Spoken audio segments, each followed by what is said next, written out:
다 같이 묵동하심으로 주일 예배를 드리겠습니다. 예수께서 대답하여 이르시되 이 물을 마시는 자마다 다시 목마르려니와 내가 주는 물을 마시는 자는 영원히 목마르지 아니하리니 내가 주는 물은 그 속에서 영생하도록 솟아나는 샘물이 되리라. 아멘.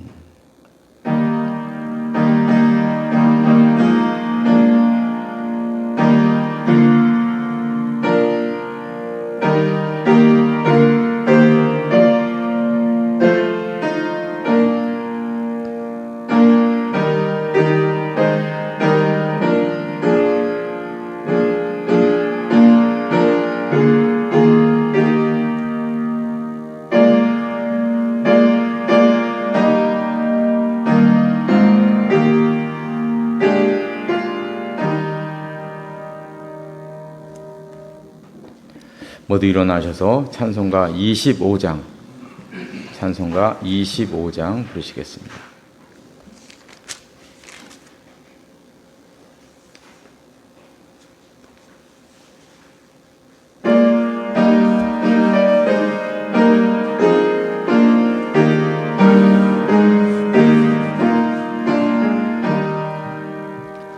멸류관 벗어서 주 앞에 드리세 저 천사 기쁜 노래가 온 땅에 퍼지세 내 혼악 깨어서 주 찬송하여라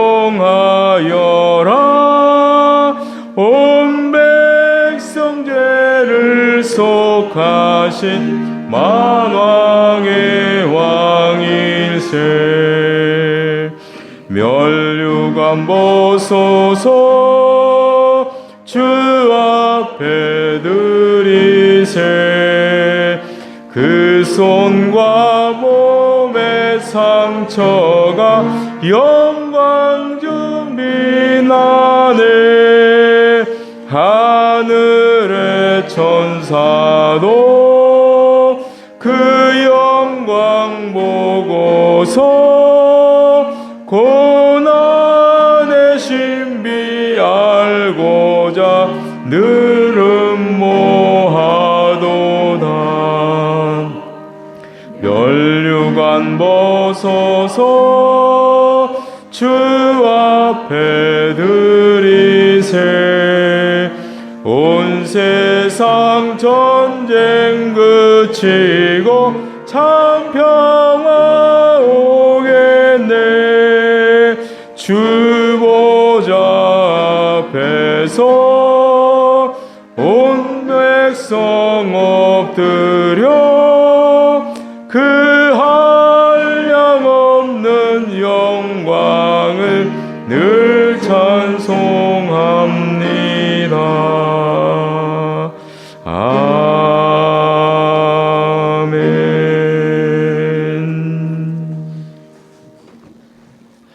교동문은 23번입니다.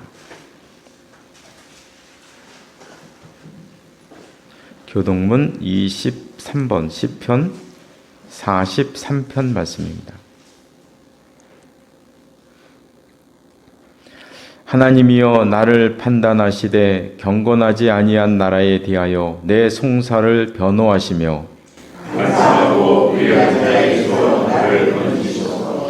주는 나의 힘이 되신 하나님이시거늘 어찌하여 나를 버리셨나이까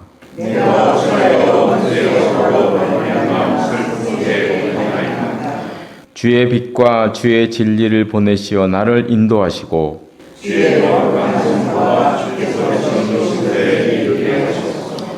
그런즉 내가 하나님의 제단에 나아가 나의 큰 기쁨의 하나님께 이르리이다. 하나님이여 나의 하나님이여 내가 숨음으로 주를 찬양하리이다. 내 영혼아 내가 어찌하여 낙심하며 어찌하여 내 속에서 불안해하는가. 너는 하나님께 소망하노라. 그가 나타나 주심으로 말미암아 내 하나님을 믿는 소망하노라. 아멘. 다 같이 사도신경으로 신앙 고백하시겠습니다. 나는 전능하신 아버지 하나님 천지의 창조주를 믿습니다. 나는 그의 유일하신 아들 우리 주 예수 그리스도를 믿습니다. 그는 성령으로 잉태되어 동정녀 마리아에게서 나시고 본디오 빌라도에게 고난을 받아 십자가에 못 박혀 죽으시고 장사된 지 사흘 만에 죽은 자 가운데서 다시 살아나셨으며 하늘에 오르시어 전능하신 아버지 하나님 우편에 앉아 계시다가 거기로부터 살아있는 자와 죽은 자를 심판하러 오십니다. 나는 성령을 믿으며 거룩한 공교회와 성도의 교제와 죄를 용서받는 것과 몸의 부활과 영생을 믿습니다. 아멘. 자리에 앉으시기 바랍니다. 기도하시겠습니다.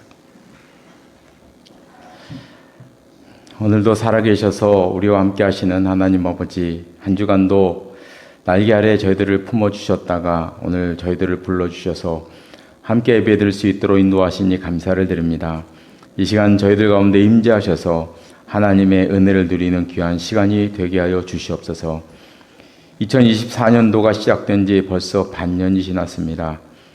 저희들은 드릴 것이 없어 부끄럽지만 그러나 우리 하나님께서는 연약한 저희들까지도 사랑하시기에 이 시간 머리를 숙였사오니 저희들을 긍휼히 여겨 주시옵소서. 남은 반년 동안은 저희들이 열심히 살게 하시고 있는 자리에서 그리스도의 사랑과 향기를 드러내게 하시고 향기로운 삶의 열매를 맺으며 살아갈 수 있도록 주님 인도하여 주시옵소서. 무엇보다 저희 교회가 하나님께서 기뻐하시는 교회가 되기를 원합니다. 말씀이 살아있게 하시고 참다운 평강이 넘치는 교회가 될 수 있도록 주님 인도하여 주시옵소서. 이 시간 저희들 하나님의 말씀을 듣기로 합니다. 주시는 말씀에 화답하며 살아가는 저희들 될 수 있도록 인도하여 주시옵소서. 예수님의 이름으로 기도드리옵나이다. 아멘.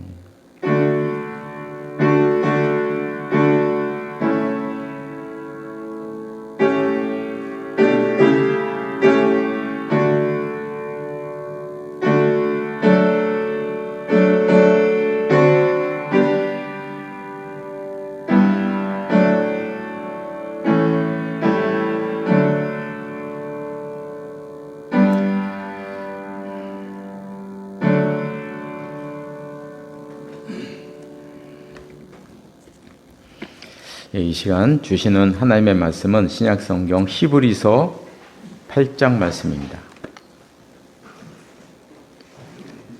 신약성경 360쪽에 있습니다. 제가 가지고 있는 성경 360쪽 히브리서 8장 5절 말씀, 한 절 말씀입니다. 그래서 우리 다 함께 한 목소리로 8장 5절 말씀 다 함께 읽겠습니다. 시작. 그들이 섬기는 것은 하늘에 있는 것의 모형과 그림자라. 모세가 장막을 지리할 때에 지시하심을 얻은과 같으니 이르시되 삼가 모든 것을 산에서 내게 보이던 본을 따라 지으라 하셨느니라. 아멘. 이 말씀 위에 하나님 은혜가 함께 하시기를 바랍니다. 찬송가 337장 찬송가 337장 부르시겠습니다.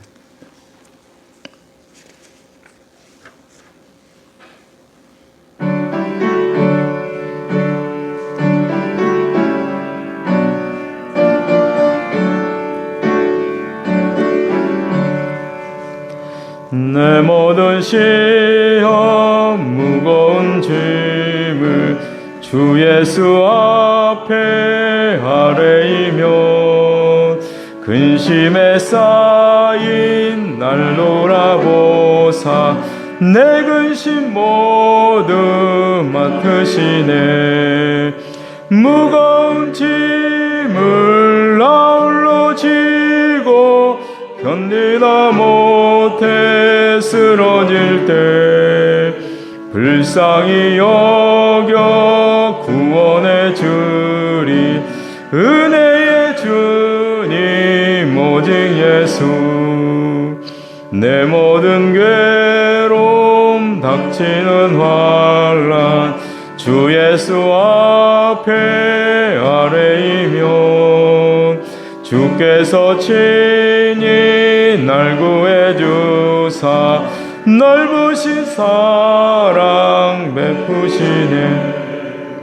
무거운 짐을 나 홀로 지고 견디다 못해 쓰러질 때 불쌍히 여겨 구원해 주리. 은혜의 주님 오직 예수. 내 짐이 점점 무거워질 때 주 예수 앞에 아뢰이면 주께서 친히 날 구해 주사 내 대신 짐을 채우시네.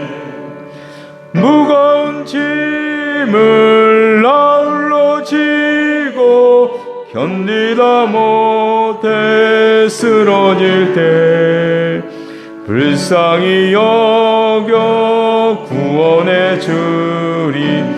은혜의 주님 오직 예수.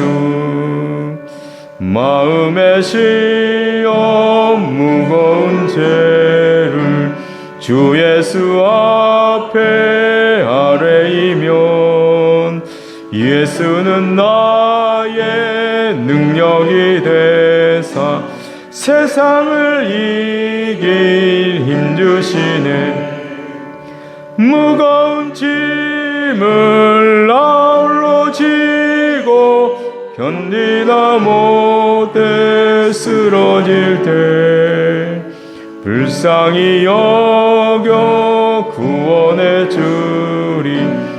은혜의 주님 오직 예수. 아멘.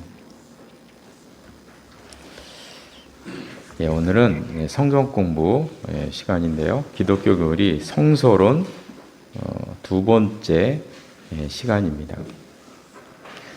주보에 보면 이제 교환이 나와 있는데요. 우리가 지난달에 했던 것이 성서의 영감성과 성서의 무엇성에 대해서 같이 이야기를 나누었습니다. 이 성서는 하나님의 영감으로 되어 있다. 근데 그럼 그 하나님의 영감이 어떻게 성경에 있느냐? 여기에 대해서 축자 영감설과 유기적 영감설로 이렇게 나뉘어지는데요. 이 축자 영감설은 성경은 하나님께서 불러주시는 대로 기록했다는 것이죠. 그러므로 하나님의 영감은 글자에 있다. 글자 자체의 능력이 있다는 것이 이제 축자 영감설입니다. 유기적 영감설은 하나님의 그 능력과 영감이 그 글자가 아니고 내용에 있는 것이다. 내용에 있는 것이다. 그러므로 내용에 하나님의 영감이 깃들어 있는 것으로 보아야 한다는 이제 두 가지 의견인데, 이 두 가지 그 설 중에서 뒤에 것, 글자가 아니라 내용에 있다는 것에 우리가 주의를 기울여야 한다. 그것이 옳다고 말씀을 드렸습니다. 성서의 무엇성에 대해서 오류가 없다는 것에 대해서도 문자적으로 무어하다, 또 내용적으로 무어하다, 이 두 가지 의견이 있습니다. 그래서 축자영감설에 의하면 문자적으로 무어하다고 이렇게 주장하고요. 유기적 영감설에 의하면 문자가 아니라 내용에 있어서 오류가 없다, 무어하다고 이렇게 이야기를 하고 있는데, 이것도 내용적으로 무어하다고 봐야 한다 하는 말씀을 제가 지난주에 드린 적이 있어요. 말장난 같지만 중요해요. 또 이런 게 중요합니다. 그래서 우리가 이제 하나님의 말씀이라는 게 무엇일까를 우리가 생각할 때, 하나님의 말씀은 항상 문자가 아니고요, 사건입니다. 사건. 항상 하나님은 사건을 통해서 우리에게 말씀을 하세요. 홍해 사건, 창조 사건, 십자가 사건. 사건이죠. 그죠? 사건이에요. 사건을 통해서 우리에게 이렇게 말씀을 하시고, 그 문자는 뭐냐? 그 사건을 글로 기록한 게 문자거든요. 그러니까 사건을 기록한 도구인 거죠. 문자는 도구에 불과한 것입니다. 근데 무어성을 이해하고 영감성을 이해할 때 도구인 문자가 무어하다고 얘기하는 것은 말이 안 되잖아요. 그죠? 하나님의 사건이 무어하다. 사건의 내용이 무어하다고 그렇게 해야 되는 게 맞는 것입니다. 그래서 축자영감서를 주장하는 사람들이 늘상 하는 성경 말씀이 있잖아요. 우리가 너무 잘 아는 말씀, 예수님께서 하신 말씀. 진실로 너에게 이르노니 천지가 없어지기 전에는 율법의 1.1획도 결코 없어지지 아니하리라. 다 이루리라. 1.1획도 이룬다고 하지 않느냐? 그러면 성경이 1.1획까지도 귀히 여겨야 되니까 이게 축자영감서는 아니에요. 축자영감서를 주장하는 사람이 늘 꺼내는 이야기죠. 근데 이 말씀은 축자영감서로 말할 수가 없는 성경 말씀이에요. 왜냐하면 히브리어는 점과 획으로 기록되어 있어요. 그래서 점과 획이 달라지면 뜻이 달라지죠. 그러니까 이 말씀은 1.1획도 없어지지 아니라는 말씀은 문자를 숭배하는 문자의 능력이 있다는 걸 말하는 게 아니라 하나님의 예언이 반드시 이루어진다는 걸 강조해서 하신 말씀이지, 이 말씀이 글자의 능력이 있다고 말씀하신 내용이 결코 아니다. 그래서 이제 히브리어를 이렇게 봤잖아요. 히브리어는 이렇게 생겼거든요. 그래서 점과 획으로 다 획이에요. 점과 획이에요. 전부 다 획입니다. 이 점이 여기 찍혀 있냐, 여기 찍혀 있냐에 따라 말이 달라지고, 획이 요까지 획에 있느냐, 요 끝까지 다 아느냐에 따라서 이게 달라지는 거거든요. 점이 이렇게 찍혔느냐, 이렇게 찍혔느냐에 따라서 이렇게 달라지는 언어예요. 그러니까 당연히 1.1획도 변하지 않고 다 이루죠. 예수님 말씀은 당연한 거예요. 당연한 거. 점과 획이 달라지면 뜻이 달라지는데, 그러면 말씀은 당연한 말씀이죠. 저거를 축자영감설로 이렇게 빗대어서 할 수가 없다는 얘기죠. 단지 예수님이 하신 말씀은 율법의 예언은 반드시 이루어진다는 걸 강조하신 말씀이다 하는 것을 우리 성도님들이 늘 기억을 하셔서 이런 말씀에 현혹되지 않도록 그렇게 보셔서 항상 내용이 중요하다 하는 것을 우리가 기억을 하시고 성경을 보아야 합니다. 그래서 이제 오늘 이제 성경 공부할 것은 이제 성경의 성서의 구조, 또 정경화의 과정, 기준, 성경 해석 방법을 잠깐 보도록 하겠습니다. 성서의 구조를 보면 구약은 율법서 맨 앞에 5권을 율법서라고 하죠. 창출, 레위민신. 그 다음이 역사서, 여호수아부터 역사서가 이어지고 에스더까지 역사서고, 그 다음이 이제 욥기부터 시가서가 나와요. 욥기, 시편, 잠언, 전도서, 아가 이렇게 배열되어 있고요. 그 다음이 이제 이사야부터 대선지서, 소선지서. 그러니까 대선지서, 소선지서를 나눈 것은 사람에 따라 나눈 게 아니고 분량에 따라 나눈 거예요. 분량이 많으면 대선지서, 분량이 적으면 소선지서 이렇게 이야기한 거지, 어느 선지자가 중요하기 때문에 그 선지서가 중요하다 이 얘기가 절대 아니고 분량에 따라 나누는 것입니다. 그래서 우리가 보면 성경은 철저히 장르별로 돼 있어요. 장르별입니다. 우리 신약도 마찬가지고 구약도 마찬가지고 우리가 가지고 있는 성경의 구조는 장르별이에요. 장르별. 그래서 선지서는 선지서로 모아놓고, 시가서는 시가서대로 모아놓고, 역사서는 역사서로 모아놨어요. 이렇게 따로따로 모아놨어요. 장르별이기 때문에 우리가 이제 성경을 볼 때 그 시대를 알기가 어렵다 하는 것을 늘 우리가 기억을 해야 돼요. 왜냐하면 시대별로 기록된 게 아니고 장르별로 기록되어 있기 때문에, 장르별로 이렇게 배열되어 있기 때문에 이게 시간 순서가 아니라는 말이죠. 시간이 좀 이렇게 뒤죽박죽되어 있어가지고 시기를 따지는 게 좀 어려워요. 그런 점이 있다는 것을 우리가 기억을 하십시오. 특별히 율법서와 역사서는 시간 순서대로 돼 있어요, 이건요. 역사서니까. 그러나 이제 시가서와 선지서는 뒤죽박죽돼 있어가지고 누가 먼저인지 이건 이제 연구를 해봐야 아는 것입니다.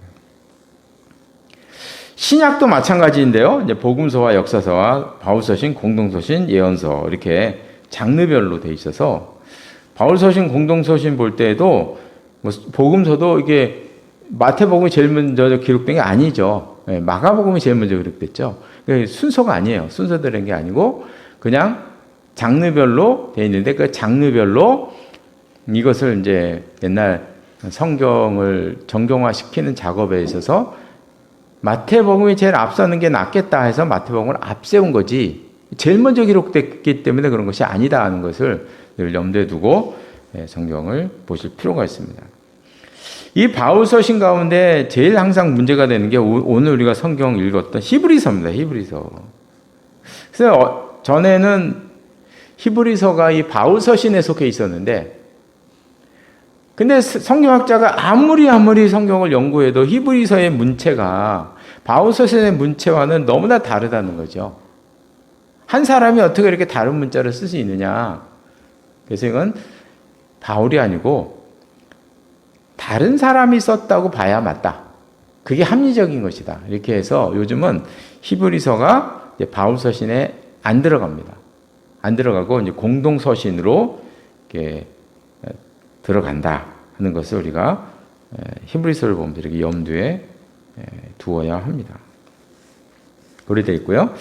그 다음에 이제 성서의 정경화를 우리가 봐야 되는데 성경은 어느 날 갑자기 하늘에서 떨어진 것이 결코 아니라는 것이죠. 어느 날 갑자기 하늘에서 뚝 떨어진 책이 아니다. 이 정경화되는 것도 어느 날 갑자기 사람들이 모여서 이게 정경이다 이렇게 선포한 것이 아니라는 거죠. 이 말씀이 하나님의 말씀으로 인정받기까지는 상당히 많은 시간이 흘렀다. 그래서 우리가 구약의 정경화 과정을 보면 율법서, 창출레미신 맨 앞에 나와 있는 창세기, 출애굽기, 레위기, 민수기, 신명기 5권은 언제부터 사람들이 정경의 권위를 인정했냐면 BC 400년경쯤부터 정경의 권위로 인정하기 시작했다고 보고 있어요. 상당히 후대죠. 그 모세 시대는 1400년대 시대, BC 1400년인데 그 모세의 율법도 사람들이 하나님의 말씀 정경으로 인정하기 시작한 것이 1000년 후 지난 BC 4000년부터였다는 거예요. 대략 4000년. 이 4000년은 어느 시대냐면 포로로 잡혀갔다가 다시 돌아온 후예요. 상당한 시간 간격의 차이가 있습니다. 예언서는 더합니다. 예언서. 대선지서, 소선지서 이 말씀들은 BC 200년경쯤부터 사람들이 정경의 권위를 인정하기 시작했고 또 시가서, 시편이나 욥기, 잠언, 전도서 이 말씀은 그보다 더 후인 BC 130년경부터 그때쯤에 이제 정경으로 사람들이 인정하기 시작했다는 거예요. 그리고 이제 최종적으로 우리가 가지고 있는 성경 39권을 성경으로 선포한 것, 정경으로 선포한 것이 최종적으로 AD 90년에 얌리아 회의에서 유대인들이죠. 유대인들이 학자들이 모여서 최종적으로 39권을 정경으로 선포하게 되었습니다. 근데 이것을 우리가 이제 보다 보면은 율법서가 인정된 것이 이제 BC 400년, 최종적으로 AD 90년을 보면 정경화로 인정된 그 기간만 해도 500년이에요. 500년. 율법서부터 얌리아까지가 500년이잖아요. 500년. 500년이 걸렸어요. 예, 엄청난 시간이죠. 그래서 이렇게 오래된 이유는 한 가지예요. 딱 한 가지. 하나님 그 말씀이 우리의 삶 속의 역사 가운데 성취가 되었느냐 안 되었느냐를 확인한 다음에 정경으로 선포한 거예요. 그 말씀이 예레미야의 말씀이 이루어졌느냐, 이사야의 말씀이 이루어졌느냐, 이것을 보고 이루어진 다음에 비로소 정경의 권위를 갖게 되었다는 거죠. 그래서 이렇게 오래 걸린 것입니다. 신약 성경도 이제 비슷한 과정을 겪었는데요. 신약 성경은 이제 맨 처음에 복음서가 제일 먼저 정경으로 인정이 사람들. 물론 이제 이게 정경이다. 이게 사람이 모여서 확정 지은 건 아니지만 초대교회 교인들이 보편적으로 정경의 권위를 가지고 읽게 된 것이 AD 20 초반, 그러니까 AD 한 120년, 130년 요쯤 되었을 때 복음서를 정경으로 인정하게 되었다는 거죠. 그다음에 바울 서신은 그보다 한 50년 뒤인 2시 후반, 2세기 후반쯤에 인정하게 되었고요. 근데 사도 바울 서신은 여기저기 막 흩어져 있기 때문에 이걸 이렇게 모아서 가지고 있는 것 자체가 2시 후반 정도 되는 거예요. 그때부터 이제 바울 서신이 한 곳에 우리가 가지고 있는 대로 그 모아져서 이제 정경의 권위를 갖고 성도들이 읽기 시작했다는 거죠. 최종적으로는 AD 397년 카르타고 회의에서 정경, 우리가 가지고 있는 정경 27권을 정경으로 선포하게 되었습니다. 그래서 신약 성경도 보면 맨 처음에 이제 복음서가 20 초반이었고 최종적으로는 397년. 이것만 해도 200년이 걸렸어요. 200년이요. 그럼 왜 이렇게 200년이 걸렸냐? 200년 동안 바울의 말씀과 사도들의 말씀, 이 서신들이 자기들의 삶 속에서 이루어지는 것을 이제 확인한 것이죠. 이 말씀이 정말 하나님의 말씀이라는 것을 이제 삶 속에서 경험하고 체험하고 느끼면서 하나님의 말씀의 권위를 갖게 된 것입니다. 그런 과정이 있었다는 것입니다. 그럼 도대체 정경으로 선포한 기준이 무엇이냐? 구약 성경도 세 가지, 신약 성경도 세 가지가 있는데요. 먼저 구약 성경에 보면 구약 성경의 기준은 언제나 제일 첫 번째는 모세의 율법입니다. 모세의 율법에 견주어서 그 율법에 어긋났느냐, 어긋나지 않았느냐. 이것이 판단 기준이에요. 그래서 모세의 율법과 어긋나지 말아야 된다. 이게 언제나 첫 번째 기준입니다. 두 번째는 히브리어로 기록되어야 한다. 반드시 히브리어로 기록된 말씀이어야 한다는 게 두 번째고요. 세 번째가 중요합니다. 예언자적 영감에 기록되어야 한다. 그럼 도대체 이것이 예언자적 영감으로 기록된 것을 어떻게 아느냐는 거예요. 어떻게. 누가 입증하겠으며 어떻게 아느냐. 이거는 시간이 해결해 줍니다. 시간이 지나서 그 말씀, 예레미야의 예언, 이사야의 예언, 이 말씀들이 역사 속으로 이루어진 것을 확증한 다음에 하나님의 말씀으로 선포하게 되는 것이죠. 그러니까 이렇게 오래 걸리는 거예요. 이 세 번째 항목 때문에. 세 번째. 첫 번째, 두 번째는 뭐 그래 어려운 게 아니잖아요. 세 번째 항목. 예언자적 성취가 이루어져야 되는 거예요. 이루어져야. 그거는 시간이 걸릴 수밖에 없는 거죠. 그 예언이. 이 세 가지가 있습니다. 그럼 신약 성경은 어떠냐? 신약 성경은 첫 번째는 사도성이 있어야 한다. 그러니까 사도가 기록했거나 사도의 제자가 기록했거나 이게 조건입니다.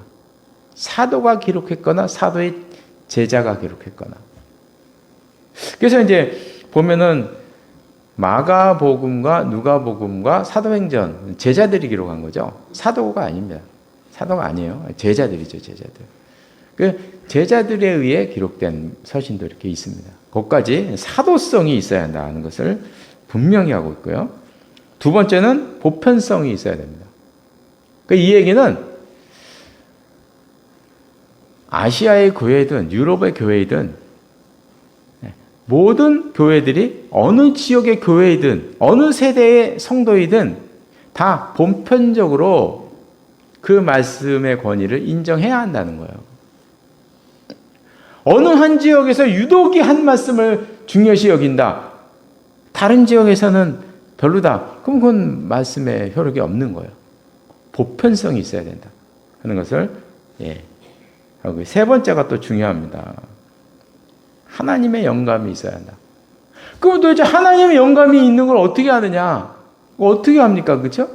그건 시간이 해결해 주는 거예요. 이것도. 그건 시간밖에 없는 거예요. 시간. 사도 바울의 말씀과 공동서신에 나와 있는 이 사도들의 이 서신이 삶 속에서 입증이 되어야 되는 거죠. 입증이. 그래서 200년의 시간이 흘러버리는 거예요. 그래서 나중에 그렇게 성취되었을 때 검증이 된 다음에 성경으로 선포했다는 것입니다.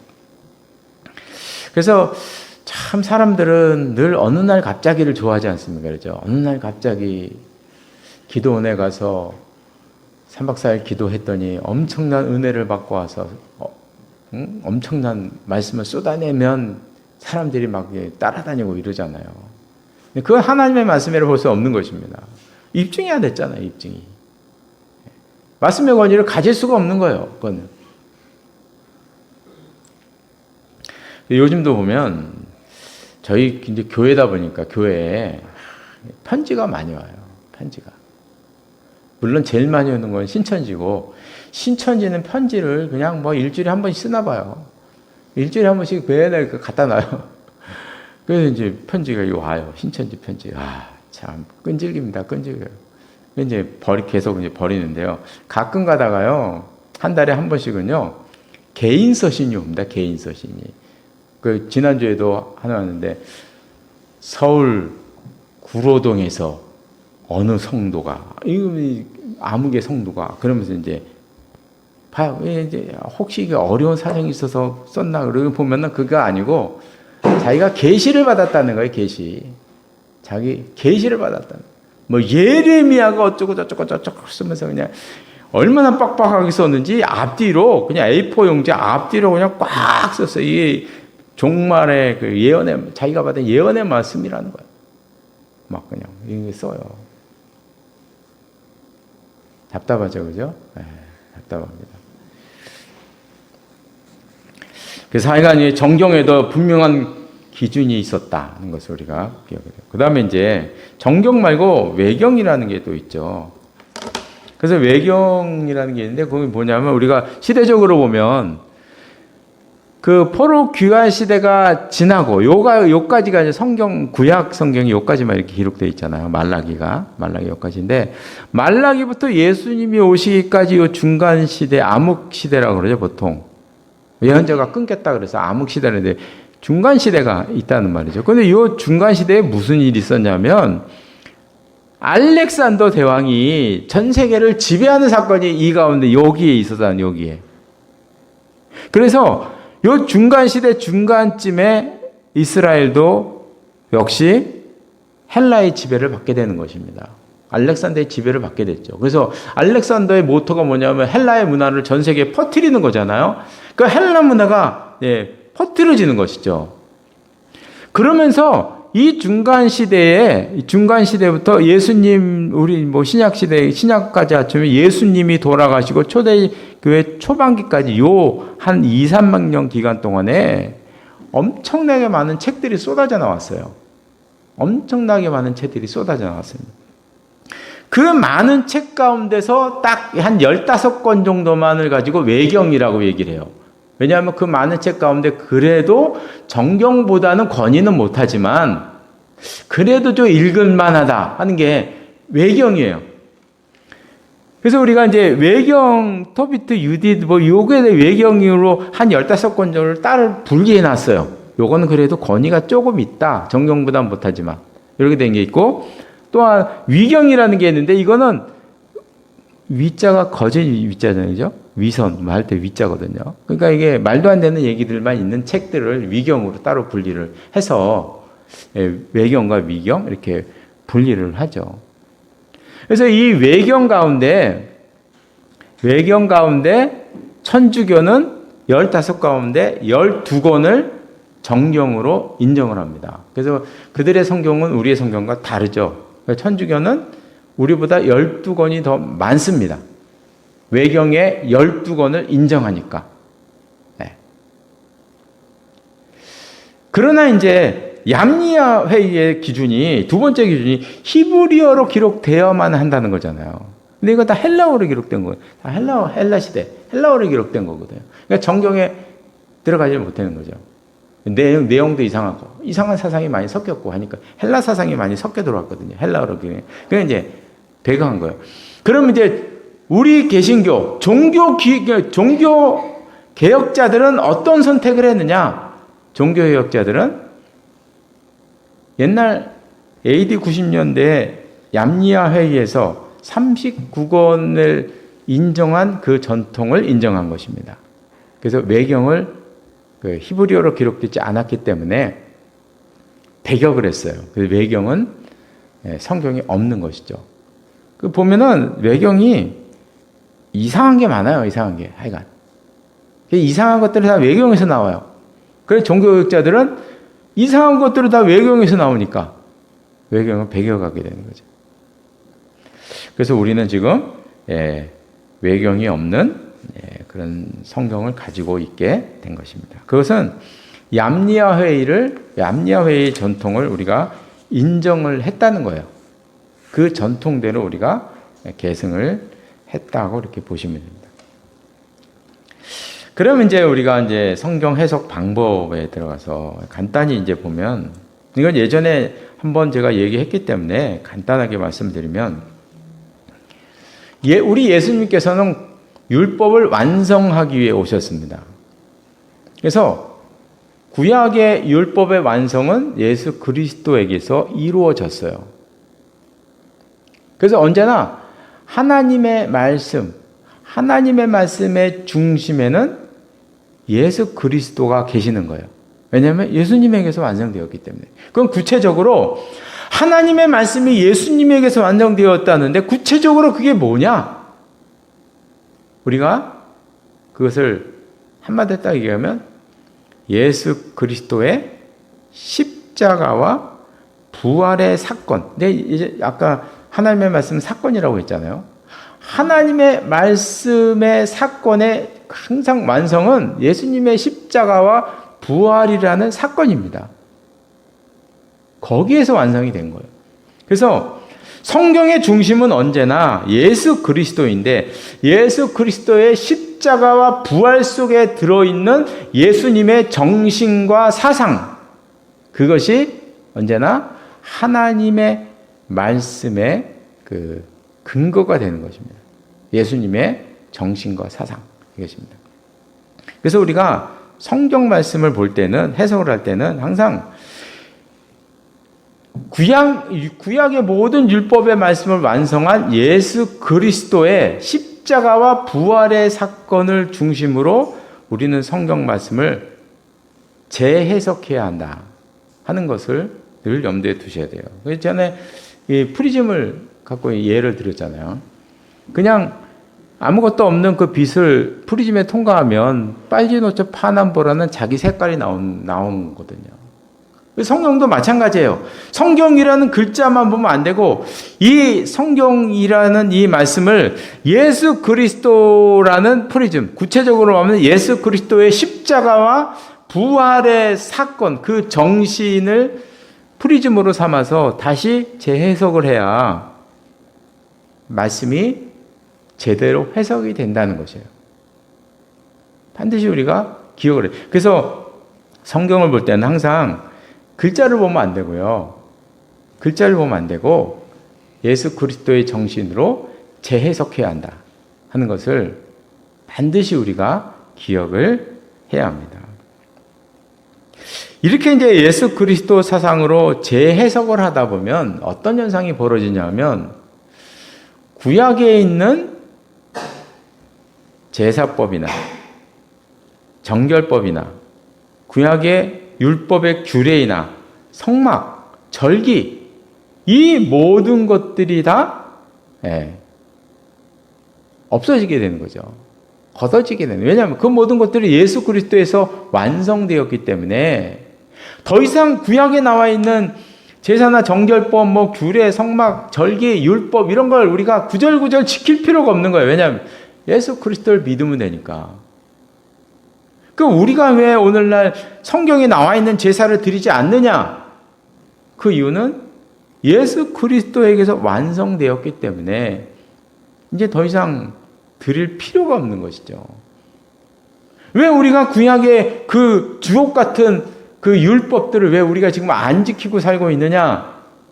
예수 그리스도에서 완성되었기 때문에 예수 그리스도만 믿으면 되는 것이기 때문에 그런 것들을 구구절절 따라하지 않아도 된다. 좀 더 나아가서 얘기하면 따라서 하면 안 된다는 거죠. 그러니까 이게 사도 바울의 말씀이에요.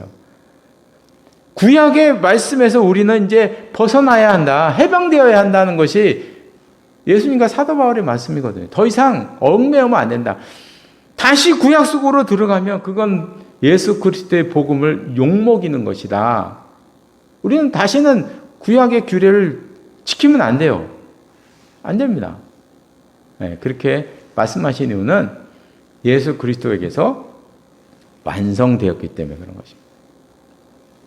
그래서 이제 오늘 이 성경 공부의 말씀을 지난주와 연결해서 이제 성서론이니까 연결해 보면, 문자가 중요한 게 아니고 내용이 중요한 것이다. 이런 건 반드시 기억을 해야 됩니다. 내용이 중요한 것이다. 그리고 하나님의 말씀은 언제나 예수 그리스도에게서 완성되었기 때문에 예수 그리스도의 십자가와 부활의 사상, 조금 더 정제해서 얘기하면 우리가 이제 삶 속에서 어떤 사건을 만나잖아요. 신앙의 논쟁이 벌어지잖아요. 그럼 그거를 어떻게 우리가 분별하느냐? 분별의 기준은 예수님의 사랑과 정의, 구체적으로 좁히면 그렇습니다.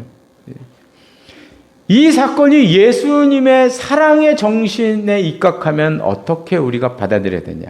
이 사건이 예수 그리스도의 정의의 정신에 따르면 우리가 이 사건을 어떻게 바라봐야 하느냐? 판단 기준을 거기에서 세워야 한다는 거죠. 구체적으로 말하면. 요건 이제 약간 조금 범위를 넓히면 그 사건을 딱 바라보면서 하나님의 사랑의 관점에서 이것을 우리가 어떻게 해석해야 되냐. 하나님의 정의의 관점에서는 이것을 어떻게 해석해야 되느냐고 우리가 접근해야 됩니다. 그래서 이제 요즘 우리 교회 내에서도 이제 문제가 많고 그냥 그렇잖아요. 문제도 많고 그렇습니다. 근데 그 모든 것들을 우리가 분별하고 판단할 때 판단의 기준은 항상 그것이 돼야 돼요. 하나님의 사랑의 정신에서 어떻게 받아야 되냐? 하나님의 정의의 관점에서는 어떻게 접근해야 되냐? 이렇게 접근을 하셔야 돼요. 그래야 맞는 것이지 어느 날 갑자기 성경 글자 하나 이렇게 들이대고 여기에 이렇게 기록되어 있지 않았느냐? 이렇게 보면 안 된다는 게 성경을. 무슨 말씀인지 아시겠죠? 문자에서 벗어나야 됩니다. 문자에서 벗어나야 됩니다. 그래서 하나님의 사랑과 정의의 정신에서 우리가 살아가야 된다. 이게 어떻게 보면 이게 뜬구름 잡는 얘기 같기도 해요. 그러나 자꾸 얘기하고 생각하다 보면 그것이 예수님의 그 십자가와 부활의 정신에 이렇게 근접하게 된다는 걸 우리가 알 수가 있어요. 자꾸 우리는 그쪽으로 나아가야 된다는 것을 우리 성도님들 기억하셔서 그렇게 성경을 보시기를 바랍니다. 기도하시겠습니다.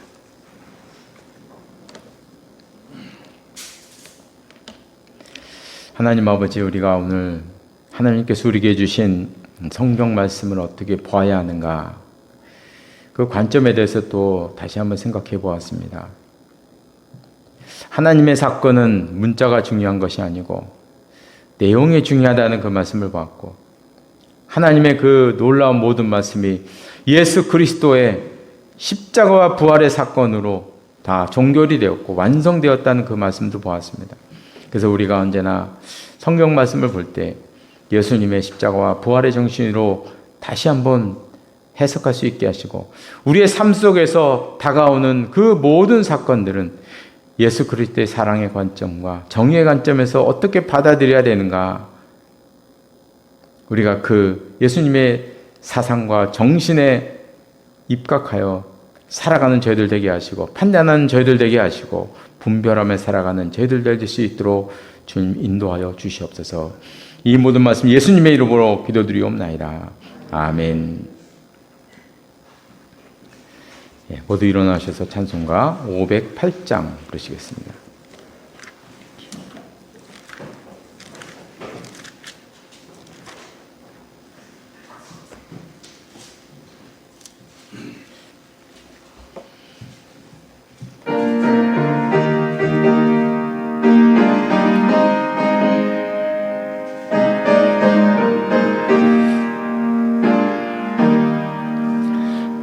우리가 지금은 나그네 되어도 화려한 천국에 머자 나가리니, 이 세상 있을 때 주 예수 위하여 끝까지 힘써 일하세. 주 내게 부탁하시니 천사도 흠모하겠네. 화목해 하라신 구주의 말씀을 온 세상 널리 전하세.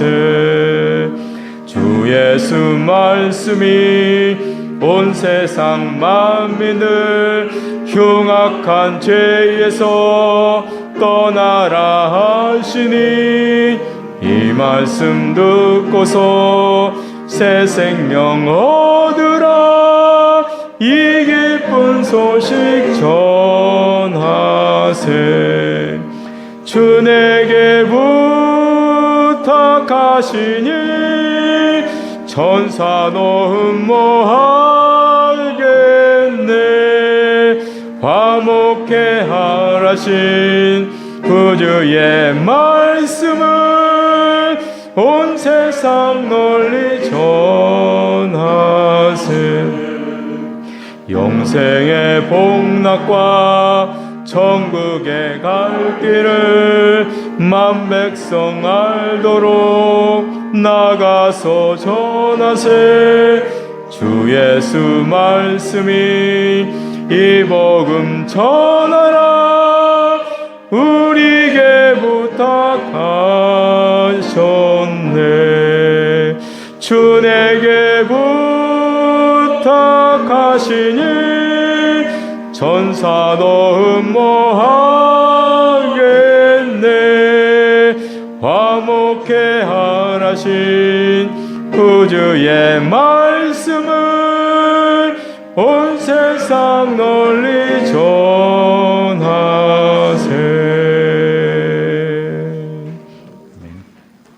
기도하시겠습니다. 지금은 우리 주 예수 그리스도의 은혜와 하나님 아버지의 극진하신 사랑하심과 성령의 교제하심과 교통하심이 이 자리에 나와서 예배드린 귀한 하나님의 사람들과 가정과 기업 위에 항상 함께 하시기를 간절히 축원하옵나이다. 아멘.